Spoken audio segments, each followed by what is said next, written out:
Hi, I'm Danny Abe, executive producer at 343. And this year at E3, we're really excited to announce Halo Anniversary to the world. We wanted to give an example of campaign, so we used Silent Cartographer to really highlight some of the exciting features we're developing for the game. And now we want to share this with the rest of the world. So this is really your chance to get a behind-the-scenes peek at what we're doing with Halo Anniversary. Hope you enjoy. Okay, so let's dive right in and take a look at Silent Cartographer. This is exactly the same demonstration we gave to the press at E3. In fact, this is exactly the same build. So the exciting thing is that this build has come a really long way since we showed this at E3. It's kind of funny for me to look at it now and say, hey, the game looks much better now.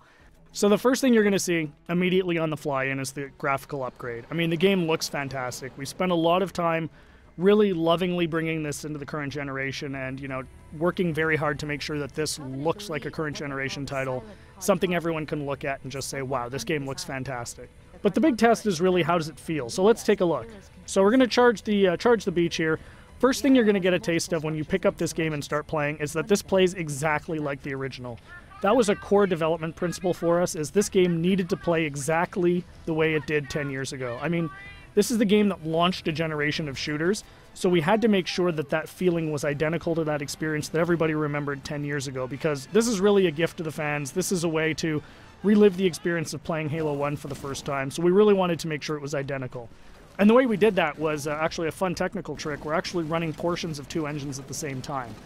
So the underlying code, the code controlling how the game feels, how the AI reacts, all of that stuff, is a lot of it's the original Halo 1 code, and that was really the best way for us to ensure that the game played exactly the same as it did 10 years ago.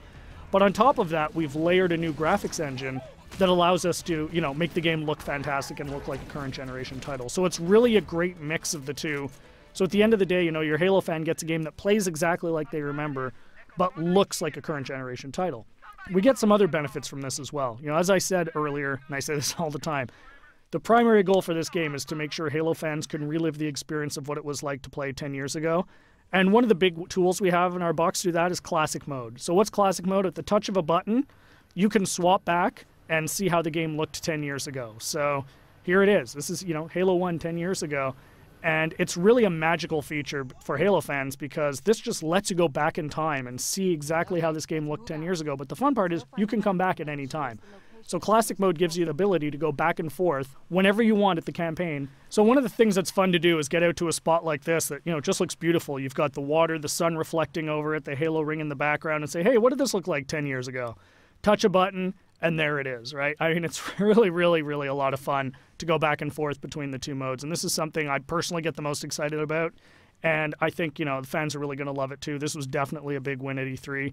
As you can see, the other benefits you get from the new version is you've got the splash effects, the dust effects as you get back onto the beach. The game just looks great. The other thing that's fantastic is, for the first time, we're going to have co-op over live for the campaign. So you can hop onto the Warthog with a buddy and just plow through this game and, start mowing down grunts and elites and, just team up with a friend. Get on, go, hook up on live and play through the campaign together. And, we think people are really going to love that too. I often say, what would Halo 1 be without the Magnum?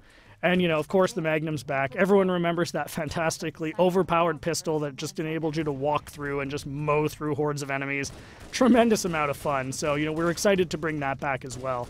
Again, you can see the game plays exactly the same as it did. Cannot highlight that enough. That was really, really important for us to make sure that this game played the same as it did, because this is really an iconic game. This is the game that convinced a lot of people, myself included, that you could actually have a fun first-person shooter experience on the console. I mean, I was a hardcore PC shooter guy, who said you're never going to make a game on the console that is going to, make me want to play. And this is the game that changed my, my impression of it.